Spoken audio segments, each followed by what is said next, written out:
আজকে দুপুরে বরের সাথে ভীষণ ঝামেলা হয়েছিল। ভেবেছিলাম আর কথাই বলবো না ওর সাথে কোনো দিন, কিন্তু হঠাৎই মনে পড়ে গেল যে কালই তো আমার একটা পার্সেল আসবে। কিন্তু ঝগড়া যা হলো, নির্ঘাত কাল আমি আবার ঝাড় খাচ্ছি। না, রাগ করে থেকে লাভ নেই, রাগ ভাঙাতেই হবে। কিন্তু কথা না বলে কি করে রাগ ভাঙাবো? ভাবতে ভাবতে মাথায় আইডিয়া এলো। লুচি বানানোর জন্য মেখে রেখেছিলাম ময়দা, কিন্তু লুচিকেই এমনভাবে প্রেজেন্ট করব যাতে করে সাপও না মরে আর লাঠিও না ভাঙে।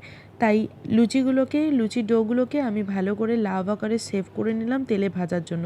আর এগুলো তেলে ছাড়ার পরে এত সুন্দর ফুলে গেল, আমারই দেখে মন ভালো হলো। সামনে গিয়ে ধরবো, খেলে খাবে, না হলে বাবা আমি ফেরত নিয়ে চলে যাব। ও বাবা, লুচি আর ঘুগনি রাগ না ভেঙে যাবে কোথায়? হাসি দেখেই বোঝা যাচ্ছে তার রাগ ভেঙেছে। আর এই আমাকে খাইয়ে দেওয়ার জন্য যখন ও করে, তখনই আমি বুঝতে পারি যে ওর পুরোপুরি রাগটা ভেঙেছে। যাক বাবা, শান্তি, কালকে পার্সেলটার জন্য কোনো অশান্তি হবে না। তোমরাও বাড়িতে এগুলো ট্রাই করতে পারো, আশা করি কাজে দেবে। আজকের মতো টাটা।